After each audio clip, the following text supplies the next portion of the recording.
Hello and welcome. I'm Patrick Curtis, your host and chief monkey, and this is the Wall Street Oasis podcast. Join me as I talk to some of the community's most successful and inspirational members to gain valuable insight into different career paths and life in general. Let's get to it. In this episode, member Big Tuna 5 shares his heart-wrenching but inspirational story. As an immigrant moving out of a mud house with uneducated parents and only a strong work ethic to his name. Hear what kept him going after countless setbacks for him, his two siblings, and his parents. From sleeping in a van with his family to befriending a janitor that would let his family sleep in the school gymnasium. Nothing came easy. Listen to find out how it all turned out and where he found his motivation. Enjoy.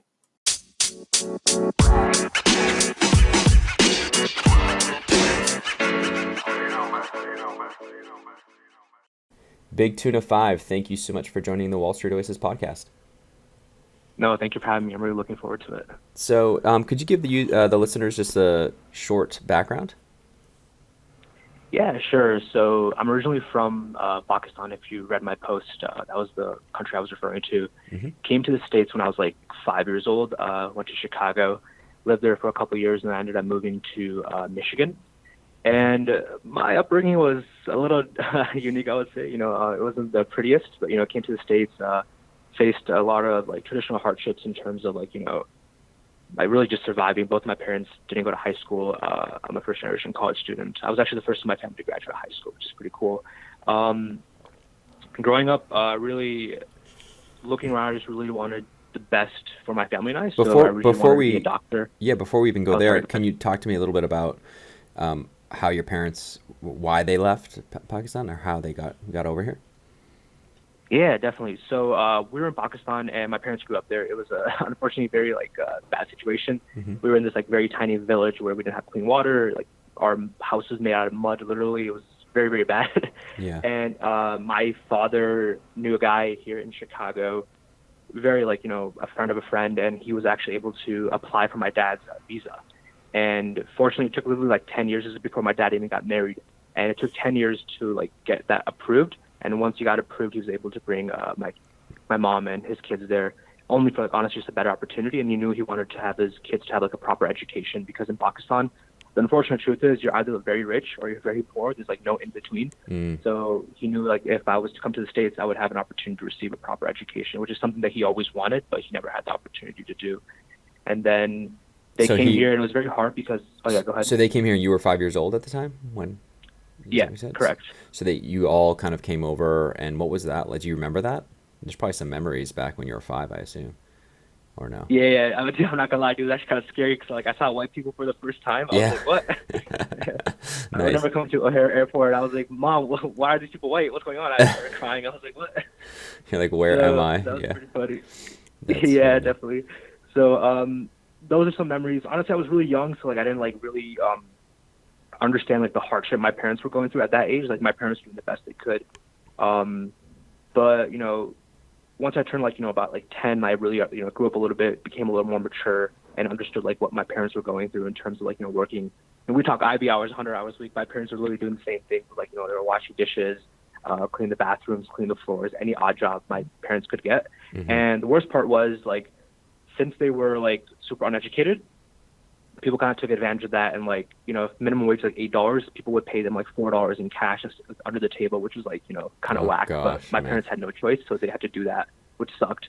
But yeah. Stuff like that. And once I saw them working really hard and went through that pain, I knew intrinsically I wanted to do the best I could, no matter the career, to give them the best life I possibly can moving forward. That's great. So you guys were really tight. Did you have brothers and sisters as well that came over with you? Yeah, so I have an older brother. He unfortunately has Down syndrome, and then I have a younger sister who's actually a freshman in college right now. Oh man, so you have a older brother with special needs, and so your parents are even more stressed out, I bet, just because trying to it help was tough. with him. Mm-hmm. Because he has very extreme special needs. Yeah, it was hard to kind of balance that. Taking care of two younger kids, putting food on the table, and then taking care of an older person, and we didn't have Medicaid, medical needs either, so it was really hard to kind of fix all that. So it was tough, man. So when you come, but thankfully, as the years grew by, things got better. So as you came over, and with visa, you're saying you couldn't get health care. There was no kind of Medicaid or anything like that to help you guys.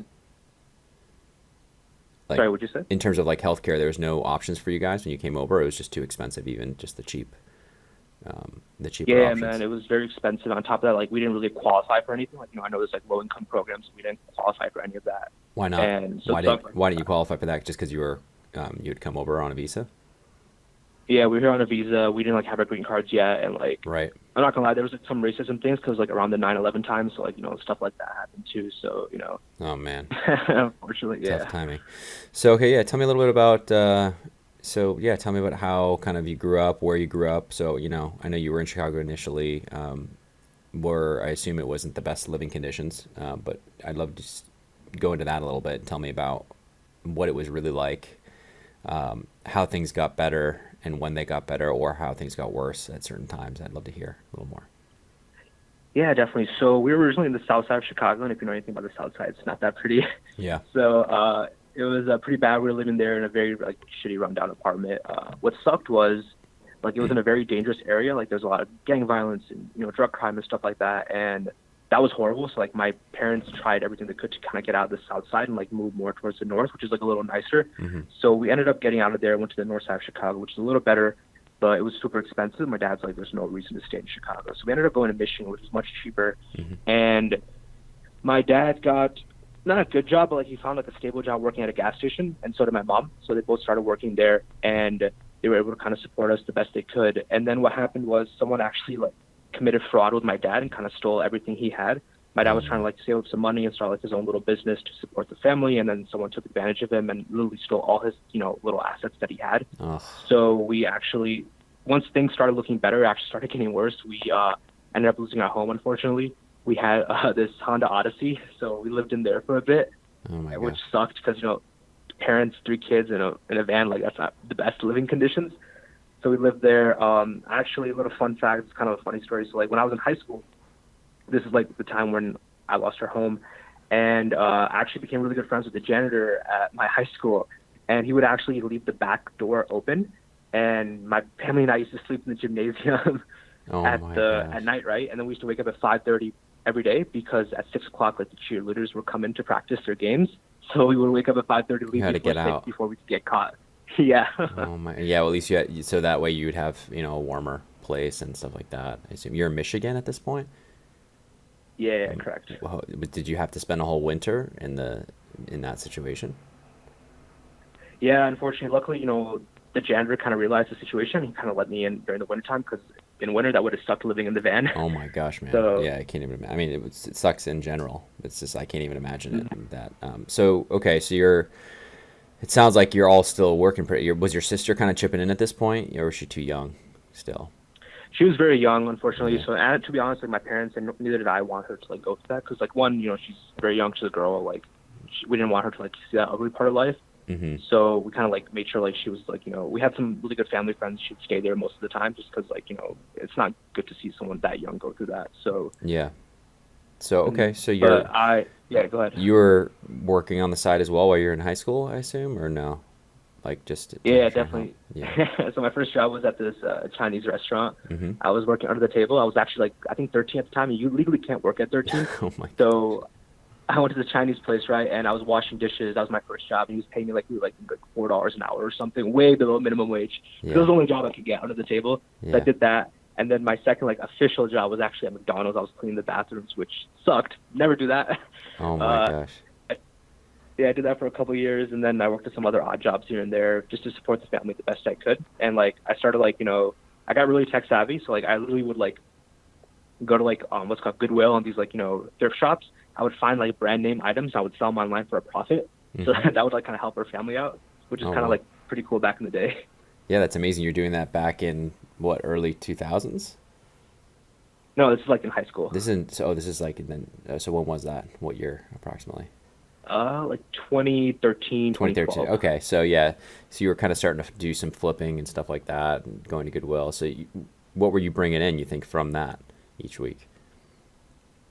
Yeah, so I was like, I remember like copying like Ralph Lauren and stuff like that. I was probably bringing in like on a good month, probably like maybe $100, $200 a week, which is pretty cool. Yeah, that's And then awesome. like if things weren't really popping off, maybe like $50. But to be honest, like every penny counted at that point. So like it really didn't matter. Anything helped. So you're at a public high school, I assume, in Michigan somewhere, right? And Yeah. you're struggling, you're doing well. What's going on with that while you're kind of like having all this crap going on at home?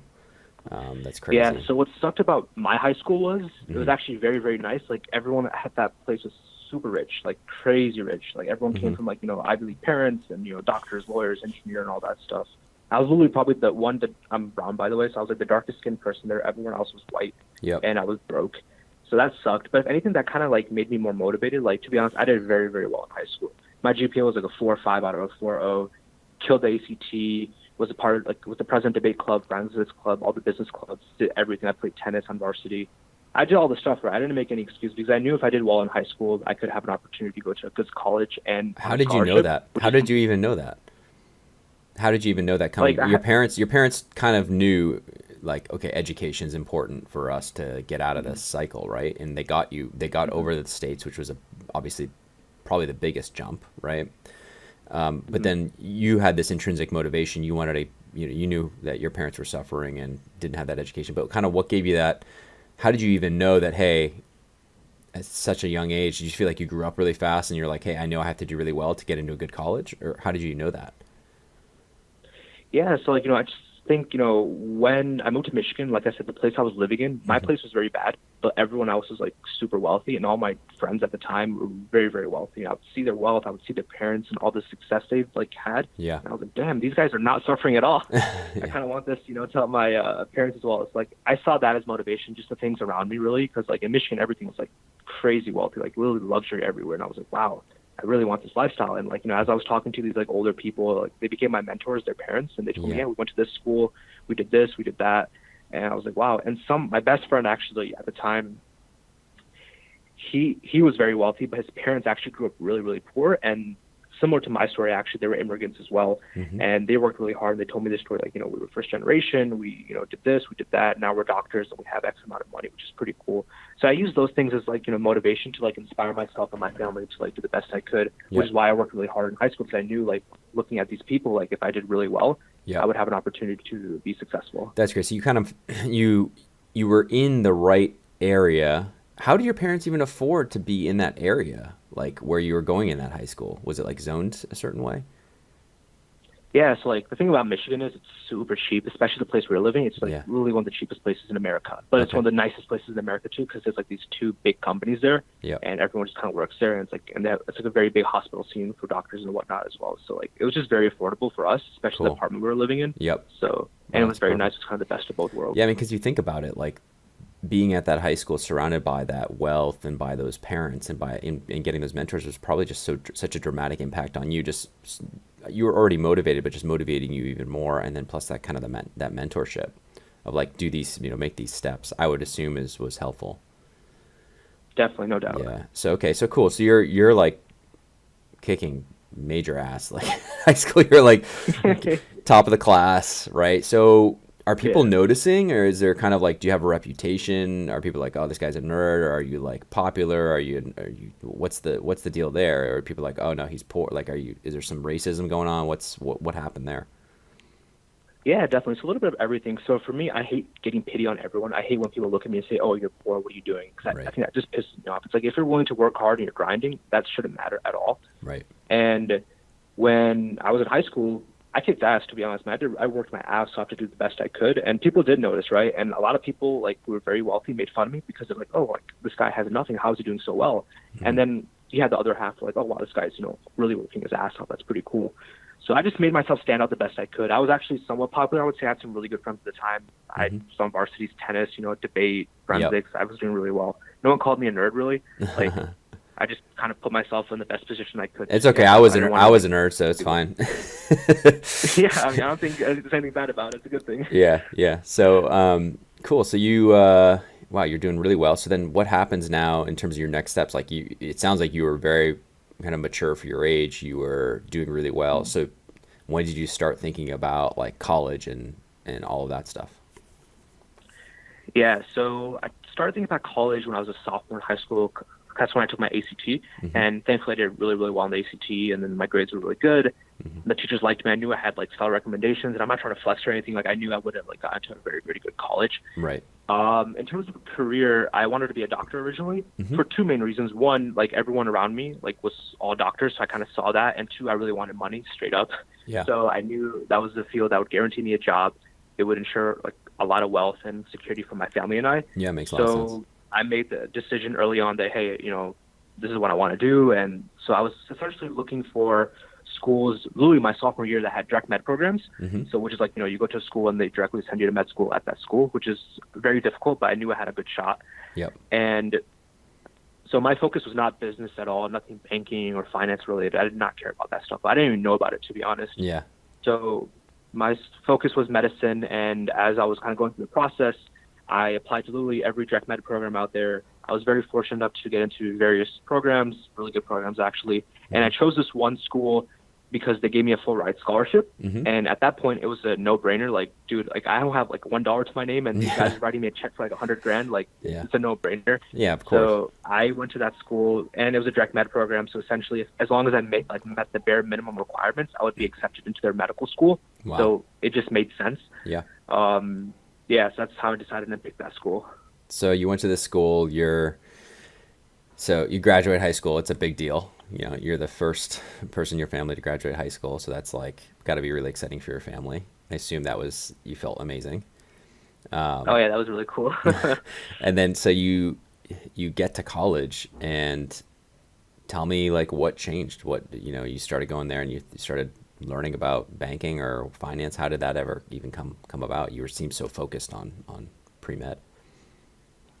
Yeah, so when I was in this direct med program, like I didn't know anything about banking until probably like a year and a half into college. Mm-hmm. So my first year and a half, I was just doing like the pre-med stuff, biochemistry and whatnot. I'm not gonna lie, I did really, really well too, Mm-hmm. from an academic perspective and like actually understanding the concepts.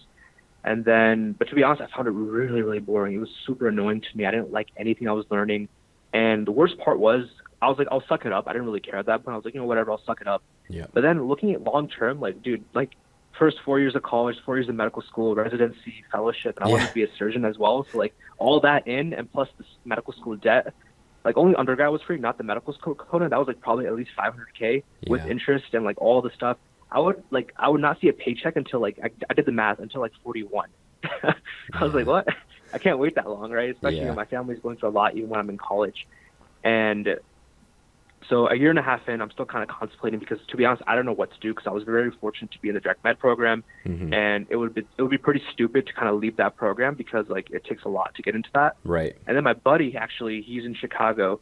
He got a job at Barclays doing banking, and I didn't know what banking was. He just told me, hey, Fawad, I got a job at banking. I was like, what do you mean, you're a teller now? He's like, no, I'm doing investment banking. I'm like, oh, cool, what is that? Yeah. He kind of explained. I was like, oh, that's sick. Like, how much are you making? He's like, yeah, bro, I made $150 my first year. I was like, no way. Yeah, bro. I was like, what? My mind blew up. I was like, no way. So he was the first one to tell me what investment banking was, and I was like, this is probably the best thing for me at this point.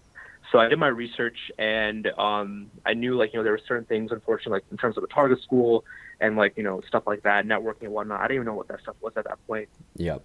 Yeah. So towards the end of I my assume sophomore that's year, around I when was you like, stumbled on Wall Street Oasis at some point around yeah, there. I did exactly. Yeah. Yeah. He directed me towards you guys, and I was like, oh, this is pretty cool. Kind of did all my research, and I towards the end of my sophomore year, I ended up transferring to a target school, and which wasn't too hard in terms of transferring, but like getting to a school was tough because if you read the article, like this school was filled with like very, very wealthy people, and like everyone had connections, and I felt really irrelevant at that point. Yeah. But again, going through all this stuff, I didn't want to give up or anything. So I get to this new school, very, very cool environment, never seen anything like it. And at that point, I started working really hard. It was tough though because now at this point, What do you mean by cool environment? What do you mean by cool environment? Like never seen anything like the campus or something, or just the finance stuff? Dude, the campus was huge. Just like the people I was surrounded by, like you just saw people from all walks of life. You people from doing medicine, engineering, banking. I was like, wow, this is super crazy. I met some really cool people as well. I was like, I never, heard of these kinds of people before. So it was like really interesting. I never saw that before in my life. I was like, wow, this is so diverse and interesting. Yeah. And this is the first time I'm actually away from home. So this college is 3 hours away from my home. And I was like, wow, this is like, so I'm not living with my parents anymore, which is kind of scary at that point because usually I was the one to take care of my parents. So that was tough. The first year was good from an academic perspective, but Yep. it wasn't good in terms of like other things. Like my parents were really sick, so I had to kind of like skip school once in a while to visit them. Yeah. I was doing 3 part-time jobs. I could, from my college actually matched my scholarship, so I wasn't paying anything for like school, but like Yeah. I was working 3 jobs to support my family back home to, put food on the table and What whatnot. about like dorm costs and food and all that stuff? Do they That was help all you? free. Everything was They help covered, you? thankfully. Nice, nice. Good, good, Yeah. good.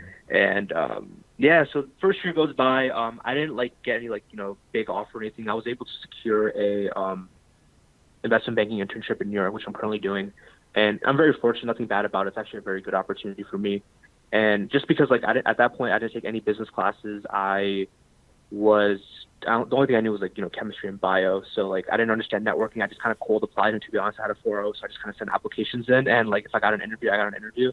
So I was able to land this internship, and This is after your I'm here in New sophomore York right. year, or this is going on right now, you're saying? This This, is this is going on right now. yeah, yeah. So you're busting your ass right now. Yeah. Yeah, I'm doing like these 80-hour weeks, so hopefully my manager doesn't come in. But yeah, I do that. So I'm here right now. As I got to New York, I really kind of understood more about like what investment banking is and like what networking is. Because to be honest, I really didn't know. Like it was just I was like, oh, I just send an application, and no one really kind of taught me this stuff. I was kind of on my own. Yeah. And Wall Street definitely helped. You guys definitely helped me out. Your posts and whatnot. So coming here, I started really networking, grinding, understanding the technicals and whatnot. I was fortunate enough to receive some super days, specifically out of Bulge bracket, and I read the post. Thankfully, it went really well, and I was able to secure that offer. So That's amazing, man. So that was recent, right? And so that's for a full-time gig when you graduate? no, it's a summer analyst position for next year. For next year, but that's teeing you up basically. If you do really well and you grind hard, you're gonna be getting that full-time offer basically because Correct. the Yeah. conversion rate's pretty good there. Yeah. So yeah, don't count your eggs before they hatch, right? You Yeah. gotta Yeah. still gotta No, no. bust you still gotta bust your ass, but that's amazing, man. Yeah. That's got to feel so good.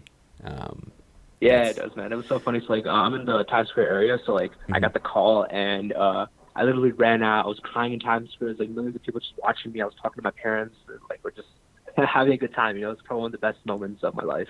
That's so amazing. So, yeah, anything you think, looking back, and I'd love to do another podcast with you in a couple of years once you kind of had a few years, see what you're going to do and where you're going next because I think your story is extremely inspirational just in terms of where you came from, how hard you worked to get not only just the full ride so you could be in those situations, but just the fact that you had so many other things going on and you still were able to kind of sacrifice academically. I mean, obviously you had some natural intelligence to be able to handle that workload and do it successfully, Hmm. but obviously you're busted your ass in high school and in college.